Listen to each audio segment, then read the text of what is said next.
ongoing national discussions on religious expression in Christian mission schools, the moderator of the General Assembly of the Presbyterian Church of Ghana, Right Reverend Dr. Abraham Nana Opare Kwakye, has appealed to traditional leaders to help protect the ethos and values of such institutions. He made the call during a courtesy visit to the Akwemu Palace, and the chief of Akwemu, Odinoho Kwafo Akoto III, stressing the need to preserve the spiritual and moral foundations upon which mission schools were established. The moderator commended Ghana's stability and peaceful coexistence. Onyankopon aye ngadom wo Ghana. Ghana wasumdwe. Onyankopon kura Ghana mu eyefe. Na nsenya na mofra no di video bi kire me a obi fi abrochi a oribisa se den na ama Ghana ayasumdwe mansa je di se Ghana ayasumdwe man nyama bebre ni titiru mpanyin a odi oman nanim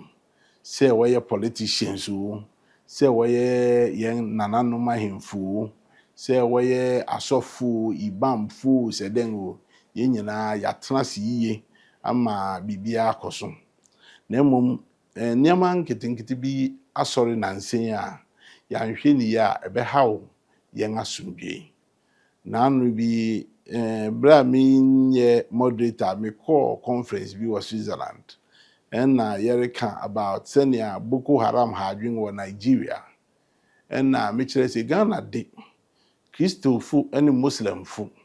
etumi ye nyama bom ma na ye nkofo nwa na ye ne oman a se national chief imam odi ni birthday kura otumi kodi wa asori dem na se Ramadan du Idul Fitr ni nyama na asori fu tumi to top nyama na wodi akoche ye nuanu Muslim fu sika se won afiaso eyefe uri nya no saa wo baabi. He further highlighted the Presbyterian Church's long-standing contribution to education at all levels and cautioned against actions that could undermine the unity and integration mission schools have fostered over the years. Onyankopon ye adom basrefo sene amunim no na chiame say obi anim say basrefo ye di school by